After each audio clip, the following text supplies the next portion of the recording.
तर आपवर केजरीवाल, मनीष सिसोदिया यांच्यावर झालेले भ्रष्टाचाराचे आरोप याचा फटका आपला बसताना या ठिकाणी पाहायला मिळत आहे। तर काँग्रेसने काही 2013 पासून पुन्हा एकदा या ठिकाणी कमबॅक केलेला दिसत नाही। उलट काँग्रेस एका जागेवर या ठिकाणी थांबलेली पाहायला मिळते।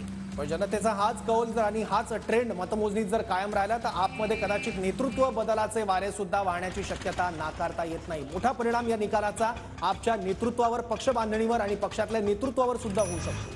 तर भाजप इथे 31 जागांवर आघाडीवर, तर आप 25 जागांवर आघाडीवर, काँग्रेस एका जागेवर आघाडीवर आहे।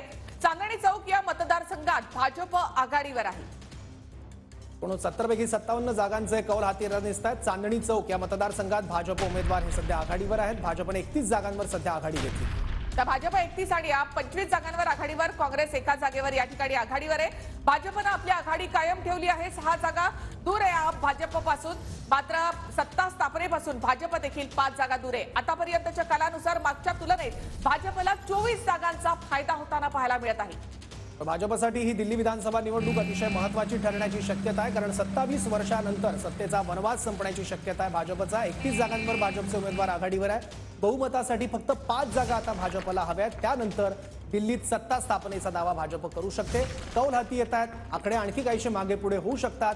58 जागांचे कौल हाती येत आहेत, त्यानुसारची आकडेवारी। तर भाजप आता 32 जागांवर पोहोचलेली आहे, आप 25 जागांवर आणि काँग्रेसला एका जागेवर आघाडी मिळालेली आहे। भाजप आता सत्ता स्थापनेसाठी काही जागा बाकी आहे।